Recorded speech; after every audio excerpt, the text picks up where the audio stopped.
Housing board భూముల పరిరక్షణకు పటిష్టమైన చర్యలు తీసుకోవాలని, అంగుళం భూమి కూడా అన్యాకృతం కావటానికి వీల్లేదని రాష్ట్ర రెవెన్యూ, హౌసింగ్, సమాచార పౌర సంబంధాల శాఖ మంత్రి పొంగులేటి శ్రీనివాసరెడ్డి స్పష్టం చేశారు. హౌసింగ్ బోర్డు భూములపై సచివాలయంలోని తన కార్యాలయంలో అధికారులతో సమావేశం నిర్వహించారు.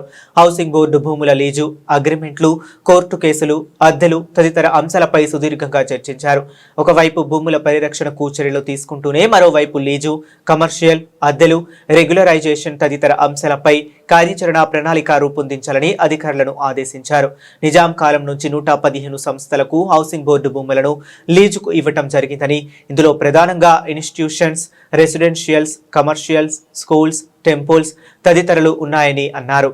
7 స్థలాలకు సంబంధించి కోర్టు కేసులు, అలాగే అద్దె బకాయిలు ఉన్నాయని అధికారులు మంత్రి గారికి వివరించారు. లీజు అగ్రిమెంట్ పునరుద్ధరణ చేసుకుని సంస్థలకు హౌసింగ్ బోర్డు తరపున లేఖలు రాసి వాటి రెగ్యులరైజేషన్ కు అవకాశం ఇవ్వాలని అధికారులకు సూచించారు.